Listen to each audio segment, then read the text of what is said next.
कर्मभोग भी सेवा का साधन है। ये इस टॉपिक के बारे में देखेंगे। कदम कदम में करामत। यह घटना जून 1956 की है। तब बाबा की शारीरिक आयु लगभग 78 वर्ष की होगी। बाबा को एक शारीरिक व्याधि ने आ घेरा। आबू के स्थानीय डॉक्टर एवं सिविल सर्जन ने कहा कि पिताश्री को तुरंत ही मुंबई ले जाया जाए, क्योंकि वहाँ बड़े बड़े अस्पताल है और इलाज की भी सुविधा आधुनिक तथा अच्छी है। गंभीर मुख बनाकर और कुछ चिंता सी प्रकट करते हुए डॉक्टर महोदय कहते हैं, इसके लिए बाबा को ऑपरेशन कराना पड़ेगा और 78 वर्ष की इस आयु में ऐसे ऑपरेशन बहुत कम ही लोगों का सफलता से हुआ करता है। डॉक्टर की ऐसी बातें सुनकर हम वत्सों के मन में कुछ सोच विचार चल पड़ा। बाबा के प्रति अतीव अलौकिक स्नेह के कारण यज्ञवत्सों का मन कुछ भर आया था, परंतु जब हम वत्स बाबा की ओर देखते थे तो आश्चर्यचकित रह जाते थे। बाबा के चमकते चेहरे पर अस्वस्थता अथवा कष्ट के कोई भी चिन्ह न मिलते थे।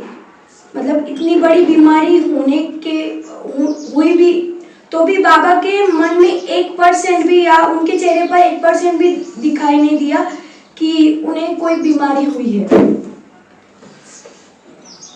अचल स्थिति। जब कोई वत्स उत्सुकतावश बाबा के कमरे के पर्दे को हटाकर बाबा की ओर देखता तो बाबा नयनों में स्नेह भरकर मधुर मुस्कान से उसकी ओर निहारते। यदि कोई वत्स उनकी शैया के पास जाकर खड़ा हो जाता और उनके चेहरे पर की रेखाएं गंभीर स्थिति व चिंता की सूचक होती तो बाबा पहले जैसे ही मधुर आवाज में कहते, हाँ ठीक हूँ, यह तो आप जानते ही हो कि यह पुराना शरीर है। पुरानी चीज को तो कई चकतियां लगाकर ही चलाया जाता है। जैसे कपड़ा अगर फट जाता है तो हम उसे कपड़ा जोड़कर फिर बनाते हैं, तो ऐसे ही शरीर का है। हमें बीमारी होती है तो हमें ऑपरेशन करना पड़ता है। तो बाकी बाबा को तो कुछ भी नहीं है, बस वो ऑपरेशन होने वाला है और कुछ नहीं है, ऐसा बाबा बता रहे। फर्ज से फारिग रहो बच्चे। जब बाबा ये शब्द कह रहे होते तब बाबा के चेहरे पर वैसे ही नूर होता और उनकी खुशी में तथा ताजगी में भी कोई कमी न मालूम होती। भले ही बाबा रात भर उस शारीरिक यातना के कारण जागते रहते थे, तथापि बाबा के चेहरे पर थकावट का कोई भी चिन्ह नहीं था। हम अगर रात भर नींद नहीं हुई हमारी तो हमें कैसा होता है, हमें पूरा दिन भर अस्वस्थता होती है, पर बाबा के चेहरे पर इतना सा भी थकावट या बीमारी का कोई चिन्ह नहीं था। पहले जैसे ताजगी थी और सदा की तरह ही उनके बोल प्यार भरे होते थे।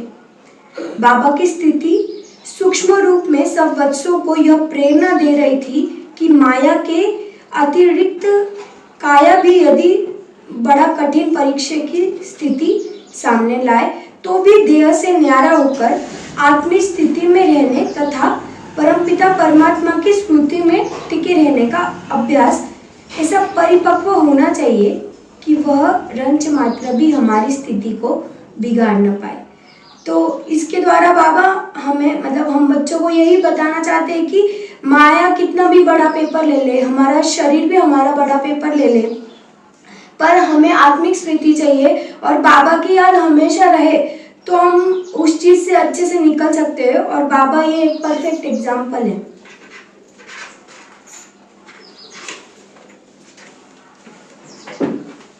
बीमारी भी ईश्वरीय सेवा के लिए निमित्त कारण। बाबा बोले, वत्सो आप क्या सोच रहे हो, इसमें कोई सोचने की तो बात ही नहीं है। शिव बाबा तो अपने इस रथ द्वारा अब एक दूसरी भी सर्विस करना चाहते हैं, इसलिए ही वे बाबा को मुंबई भेज रहे हैं। बच्चे, यह बीमारी कोई बीमारी नहीं, यह तो इस विश्व ड्रामा में बाबा को मुंबई की सर्विस पर भेजने की एक युक्ति है। देखो बच्चे, अगर यह व्याधि सामने न आती तो आप लोग भला मुझे मुंबई कैसे जाने देते, परंतु वहाँ के बच्चों की सेवा के लिए भी बाबा को जाना तो था ना। बाबा के बच्चे तो चाहता है और बाबा को उन सबकी सेवा करनी तो है ना, या नहीं करनी। तो देखो, मुंबई जैसे महानगर में जहाँ पर माया का बड़ा भक्का है, वैसे तो लोग ज्ञान सुनते ही नहीं है और पास आते ही नहीं, परंतु अब जब बाबा इस स्थिति में वहां जाएंगे तो लोग बाबा से मिलने अवश्य आएंगे ही। तो लोग बाबा से वैर विरोध रखते थे, वे भी बाबा की शारीरिक अवस्था का समाचार सुनकर लोकाचार के नाते ही सही बाबा से मिलने आएंगे, क्योंकि यह तो सांसारिक रीति है कि कुशल मंगल पूछने जरूर जाते हैं। तो ये बीमारी को बाबा ने बीमारी नहीं समझा, बाबा ने उसे सेवा का साधन ही बना लिया। और बाबा को ये था कि यहाँ पे तुम लोग मुझे भेज नहीं सकते थे अगर मैं ऐसे ही जाता मुंबई तो, पर इस वजह से मैं जा पाऊंगा और वहाँ के भी बच्चों की सेवा कर पाऊंगा। और जो विरोध करते थे, जो हैदराबाद सिंध के जो लोग विरोध करते थे, वो भी तो आएंगे बाबा को मिलने के लिए, क्योंकि हम देखते हैं कि कुछ भी हो, हमारा झगड़ा हो, पर अगर कोई बीमार रहा तो मिलने जाते, तो ऐसे वो लोग भी आएंगे, तो उसी द्वारा उनकी भी सेवा हो जाएगी। इसलिए सिंध के पुराने मुखी लोग तथा उनके कुटुंबी और बाबा के लौकिक संबंधी, जिन्होंने प्रारंभ में अनजाने ही ईश्वरीय कार्य का विरोध किया, अब बाबा से मिलने तो आएंगे ही। यदि यह कारण न बनता तो वे भला अन्य किसी निमित्त कारण से आते। अतः बच्चे, बाबा तो अब उनकी सेवा करने जा रहा है, इसलिए आपको तो अब खुश होना चाहिए। ड्रामा में आप बच्चों का निश्चय तो अड़ंग ही है। अब तो हर हालत में आप बच्चों का कल्याण ही कल्याण है। अब ये संगम युग का समय तो चढ़ती कला का समय है, इसमें तो किसी को संशय नहीं है ना। सब बोलो नहीं। बाबा बोले तब खुश रहो। बाबा तो बस अभी आया कि आया। तो अभी आगे का पार्ट हम कल के इसमें देखेंगे। ओम शांति।